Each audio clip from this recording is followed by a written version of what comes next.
모의고사 해설을 해드릴게요. 자, 1번 문제.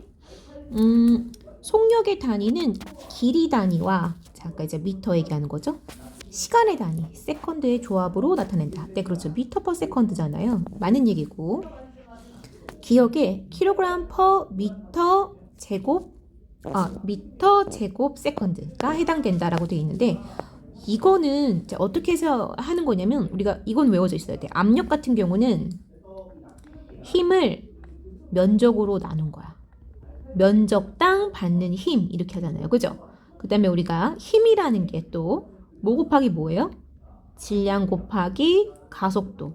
이것도 외워져 있어야 문제를 풀 수 있는 거예요. 알겠죠? 고등학교 1학년 시험 문제에도 진짜 이렇게 나온다고요. 그래서 우리가 질량이 킬로그램이고 가속도가 미터 퍼 세컨드 제곱이고 그것을 면적 제곱미터로 나눈 거예요. 그죠? 그럼 이제 어떻게 되겠어? 자, 얘랑 얘가 사라져. 그죠? 이제 미터 하나는 위에 있는 거고 미터 제곱이 밑에 있는 거잖아요. 자, 그러면 얘는 또 아래로 내려가겠지. 그지? 자, 요거 이제 이렇게 써놓으면 헷갈리니까 니네가. 자, 그래서 킬로그램 퍼 미터 세컨드 제곱이 남는 거죠. 됐어요? 그럼 이 맞는 얘기잖아. 응? 니은의 농도가 해당된다. 자, 여기에서 어떻게 보는 거냐? 자, 몰이라는 거는 뭐의 단위였어요? 물질량. 그죠? 물질의 양, 물질량. 그래서 물질량. 한마디로 어떤 양, 물질량. 물질량이라고 적어줄까? 어이구, 다 지워졌네. 자, 이것도 많은 얘기인데, 물질량.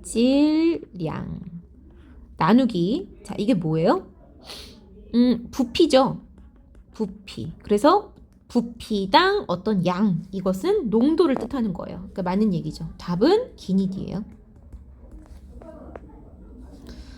측정 표준에 대한 설명으로 옳은 것만을 보기에서 있는 대로 고른 것은 신뢰할 수 있는 측정 결과를 얻기 위해 측정 표준을 활용한다. 네, 맞는 얘기예요. 그러니까 예를 들어서 우리가 100m 달리기를 할 건데 어떤 대회에서는 100m를 뭐 길이를 재는데 좀 늘어나는 자의 길이로 쟀어. 그래서 100m가 조금 더 늘어나게 측정이 돼버렸어. 그 다음에 어떤 대회에서는 절대 늘어나지 않는 자로 100m를 쟀어. 그러면 이게 공평하겠어요? 공평하지가 않죠. 그죠? 그러니까 똑같은 어떤 측정 표준을 두고서 똑같이 100m를 재야 된다라는 거야. 알겠죠? 응? 과학에서 사용하는 단위에 대한 기준이며 일상생활과 관련이 많죠. 아주 많아. 그지?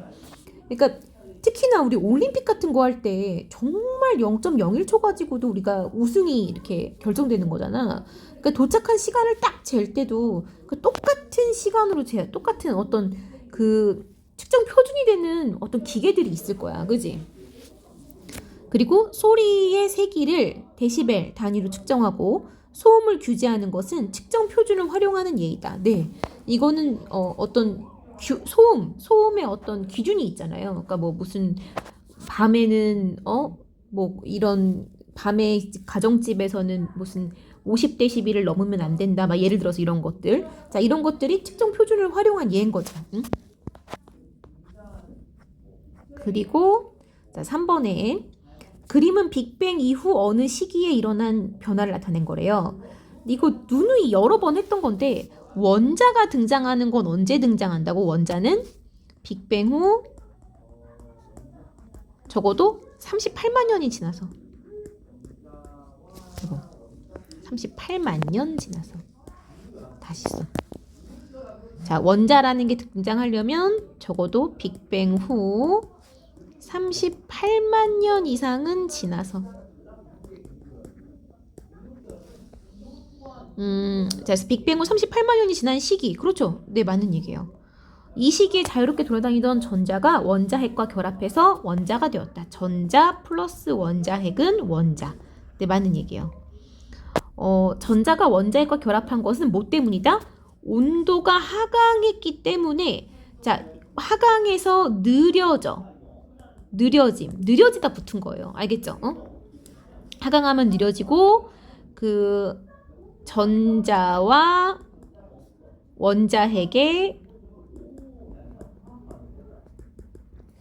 정전기적 인력에 의해 느려지다가 인력에 끌려서 결합하게 되는 거죠. 그다음에 4번 문제. 그린 가는 이것도 지난번 5차에 냈던 문제. 이거 5차에 냈던 거 틀리면 얘들아 이거는 진짜 학원에 나와서 피드백을 좀 꼼꼼하게 받아야 되는 거예요. 알겠죠? 자, 가는 수소의 흡수 스펙트럼을 나는 여러 종류의 여러 종류의 스펙트럼을 나타낸 거래요. 나는 여러 종류. 여러 종류인데 이건 연속 스펙트럼이에요. 그 다음에 저온의 기체를, 자, 고온의 광원에서 나온 이 연속 스펙트럼이 저온의 기체를 통과하면 일부 흡수가 돼요. 흡수가 돼. 그래서 무슨 스펙트럼이 나와? 흡수 스펙트럼이 나오죠.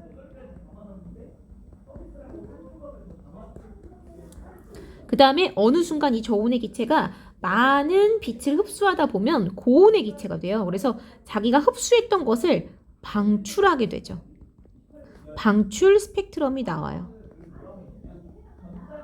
방출 스펙트럼 이제 까만 바탕에 선이, 색깔 있는 선이 있는 거고, 흡수 스펙트럼은 색깔 바탕에 까만 선이 나오는 거죠. 자, 가는 B에 해당된다. 자, 이거는 무슨 스펙트럼이에요? 이게 이제 검은 선이 나오죠. 이게 흡수 스펙트럼이에요. 일부가 흡수된 거지, 그지? 흡수 스펙트럼. 그래서 이 가는 A지, A다라는 거. 별빛을 분광기로, 별빛도 흡수 스펙트럼이 나와요. 그 별의 대기 때문에 이제 별의 이 광원이라는 별의 상대적으로 온도가 낮은 대기가 감싸고 있다 보니까 거기에 흡수가 돼서 스펙트럼이 흡수돼서 흡수 스펙트럼이 나오는 거죠.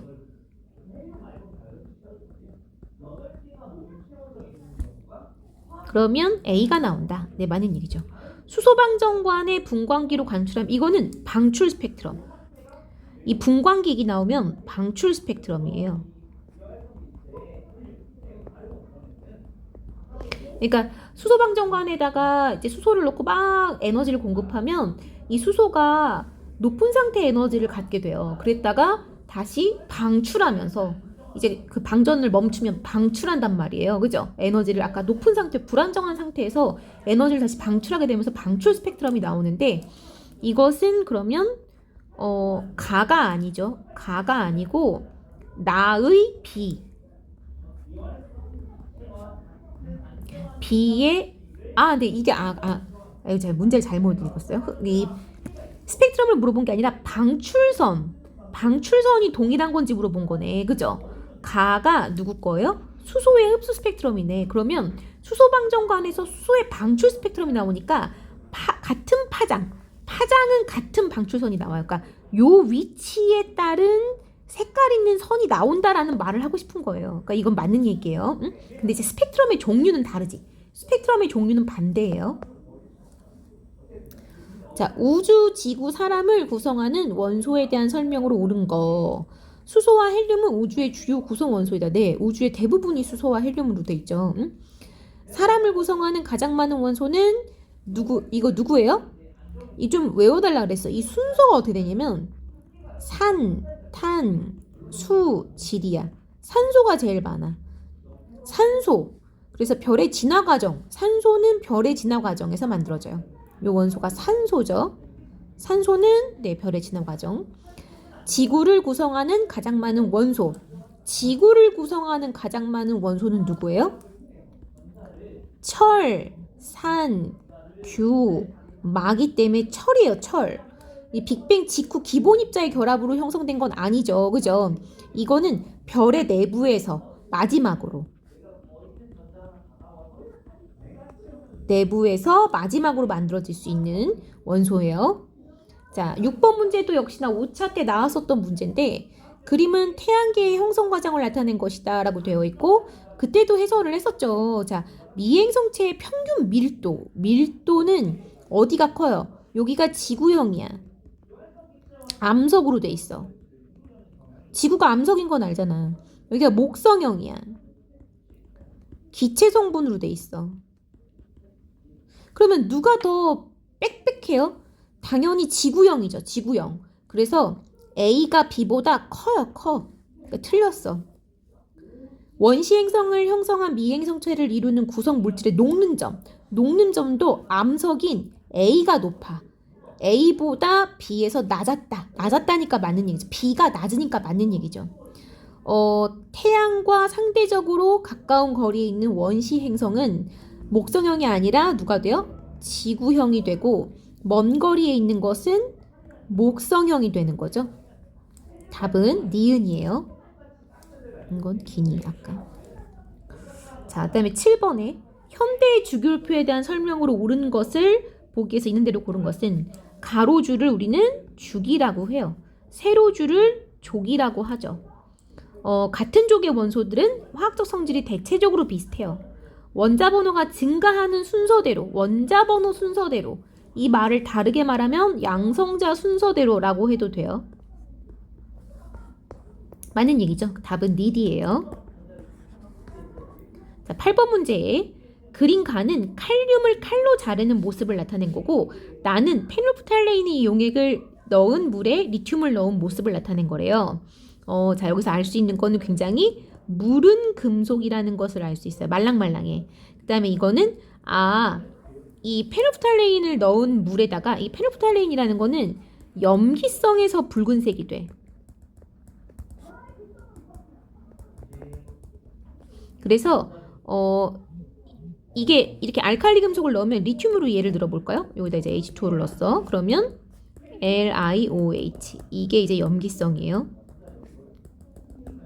물질이 나오고 수소기체가 막 나오죠. 그래서 여기다가 앞에다가 이렇게 2를 붙여주면 개수까지 완성이에요. 자, 리튬도 칼로 자를 수 있다. 네, 맞는 얘기. 무른 금속이에요. 알칼리 금속의 특징이죠. 나의 수용액은 염기성이다. 네, 맞는 얘기예요. 칼륨을 나의 실험을 하면 칼륨 가지고 실험해도 무슨 색이 나와요? 붉은색이 나와요. 그러니까 답은 3번인 거죠. 자, 통합각 이건 이제 뭐 문제를 읽어야지. 이건 단순 암기고 반드시 외워줘야 된다고 했어요. 염화나트륨은 고체 상태에서 전기전도성이 없어요. 알겠죠? 이온결합 물질이기 때문에 이온결합 물질은 공유결합 물질도 마찬가지지만 이거 없어요. 알겠죠? 고체 상태에서는 없어요. 고체 상태에서는 염화칼슘은 이온결합 물질. 네, 맞는 얘기죠. 왜? CaCl2고 Ca2 플러스와 ECl-의 결합이기 때문에 설탕은 수용액 상태에서 전기전도성이 있다. 설탕은 없어요. 왜? 얘는 공유결합 물질이야. 공유결합 물질은 수용액 상태에선 전기전도성 없어. 이온결합이 있는 거예요. 포도당과 설탕은 공유결합 물질인 거 암기사항인 거고요. 자, 10번 문제. 그림은 원자 A와 B가 화합물 A2B를 생성하는 화학결합 모형을 나타낸 거래요. 이거 누구예요? 수소죠. 수소죠. 원자번호 1번, 원자번호 8번 산소예요. 이거 누구예요? H2O, 물이에요.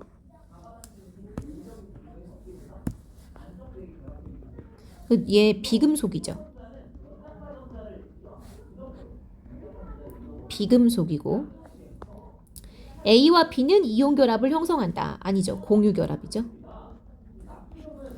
A2B에서 A와 B는 18족 원소와 같은 전자 배치를 이룬다. 그렇죠. 이 헬륨이고 얘는 헬륨, 얘는 네온과 같은 전자 배치.